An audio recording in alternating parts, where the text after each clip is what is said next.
ศาลประชาชนแขวงเวียงจันทร์ตัดสินจำเลยจำนวน5คนซึ่งในนั้นประกอบมีสัญชาติไทยและสัญชาติจีน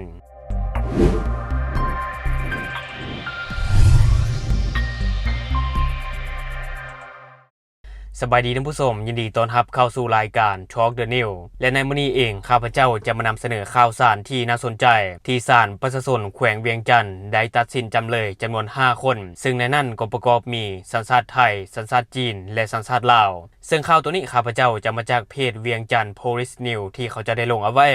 ในมื้อวันที่25ธันวาคม2025ที่ผ่านมาศาลประชาชนแขวงเวียงจันทร์ตัดสินจำเลยจำนวน5คนคนที่1ชื่อท้าวขจรลาภอายุ41ปีเชื้อชาติสัญชาติไทยอาชีพกรรมกรอยู่บ้านขอนแก่นเมืองบ้านฟังแขวงขอนแก่นประเทศไทยซึ่งผู้เกี่ยวถูกกักตัวในครั้งวันที่5มังกร2025ในข้อกล่าวหาละเมิดกฎจราจรพาให้เกิดอุบัติเหตุศาลประชาชนแขวงเวียงจันทร์จึงตัดสินลงโทษตัดอิสรภาพจำเลยจำคุก11เดือนปรับใหม่5ล้านกีบคนที่2ชื่อท้าวหวันมุ่งหุ้ยอายุ27ปีสัญชาติจีนอาชีพกรรมกรปัจจุบันพักเสาอยู่บ้านห้วยน้ำเย็นเมืองนาเสทองนครหลวงเวียงจันทร์ผู้เกี่ยวถูกกักตัวในครั้งวันที่6มังกร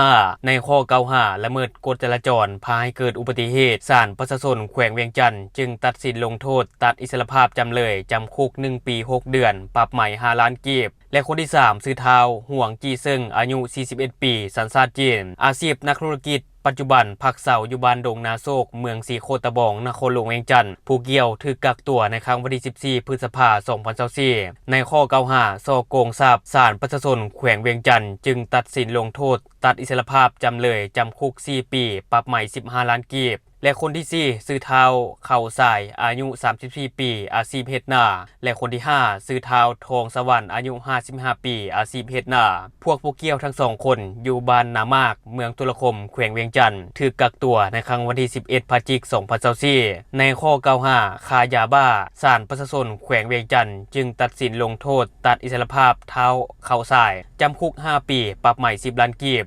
และท้าวทองสวรรค์ถูกตัดสินจำคุกตลอดชีวิตและที่ผ่านไปก็จะเป็นเนื้อในข่าวที่ข้าพเจ้าได้มาจากเพจเวียงจันทร์ Police News ที่เขาจะได้ลงเอาไว้ต่อกับการตัดสินจำเลยจำนวน5คนท่านผู้ชมในนั้นก็มี1คนที่เป็นสัญชาติไทยอยู่ที่จังหวัดขอนแก่นประเทศไทยชื่อว่าท้าวขจรลาภนะท่านผู้ชมท้าวขจรลาภและนอกนั้นก็มีสัญชาติจีน2คน1ก็คือว่าเป็นอาชีพกรรมกรคนที่2ก็เป็นนักธุรกิจก็คือว่า2คนนี้อยู่ในนครหลวงเวียงจันทร์ได้ก่อเหตุคนที่1ถูกจับในข้อกล่าวหาละเมิดกฎจราจรคนที่2ก็คือว่าถูกจับในข้อกล่าวหาฉ้อโกงทรัพย์ท่านผู้ชมอันนี้ก็ถือว่าเป็นอีก1ข่าวที่ข้าพเจ้าได้เก็บมาฝากท่านผู้ชมในมื้อนี้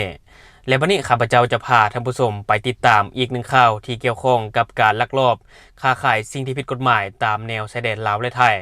ซึ่งข่าวตัวนี้ข้าพเจ้าจะมาจากเพจข่าวเด่นภูมิภาคทั่วไทยกาญจนบุรีที่เขาจะได้ลงเอาไว้ผู้บังคับกองร้อยสุดเฉพาะกิจฐานพรานที่2103สุดเฉพาะกิจฐานพรานที่21ได้รับแจ้งจากแหล่งข่าวทราบว่าจะมีการลักลอบขนส่งรถจักรข้ามแดนไปยังฝั่งสปป.ลาวบริเวณพื้นที่บ้านนาเคท่าหมู่3ตำบลนาเคอำเภอบ้านแพงจังหวัดนครพนมเจ้าหน้าที่จึงได้จัดกำลังพลสุดเคลื่อนไหวไวเข้าทำการซุ่มเฝ้ากวดกา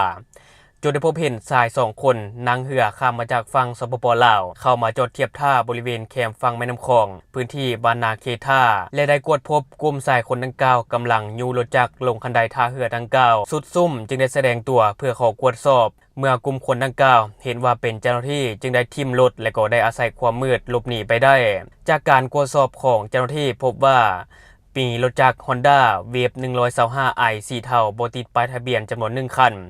และรถจักร Honda Wave 110i สีแดงดำบ่ติดป้ายทะเบียน1คันซึ่งว่าเจ้าหน้าที่ก็ได้ประสานหาหน่วยงานความมั่นคงในพื้นที่เข้าทำการกดยึดและได้นำรถจักรมาที่กองร้อยเฉพาะกิจฐานพรานที่2103บ้านปากห้วยม่วงตำบลนาเคอำเภอบ้านแพงจังหวัดนครพนมเพื่อกวดสอบและเล่าท่าการดำเนินการตามกฎหมายต่อไป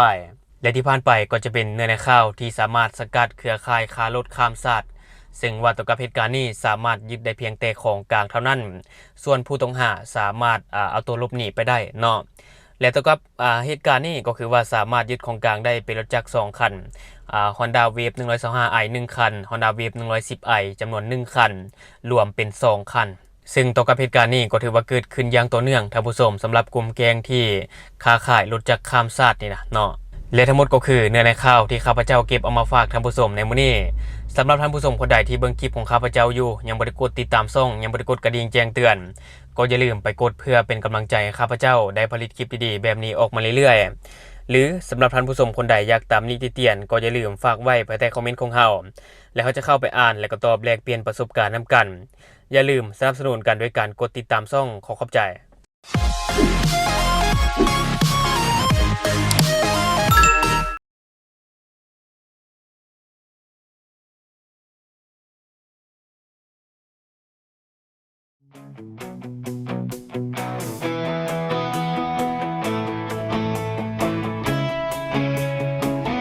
ข่าวสารที่หลากหลาย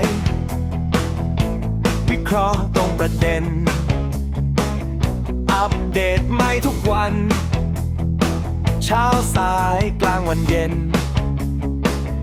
ก่าวติดทุกเหตุการณ์นำเสนอ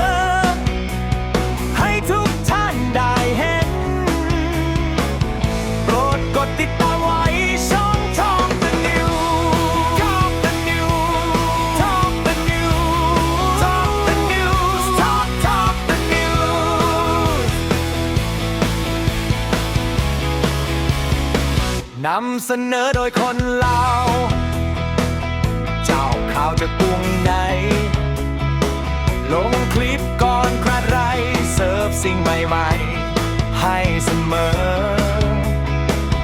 แหล่งข่าวเชื่อถือได้เปิดมาเมื่อไรก็ได้เจออัพลงทุกแพลตฟอร์มพิมพ์ Talk the News แล้วท่านก็ได้เจอ Talk the News Talk the News Talk the News Talk the News Talk the News Talk the News Talk the News Talk the News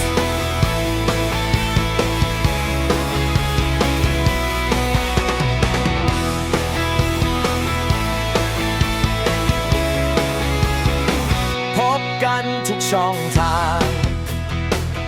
ลงคลิปแบบจุใจ ที่ YouTube ก็ดูได้ ทุกวัยทุกยุคที่ Facebook ก็มีข่าวที่หลากหลาย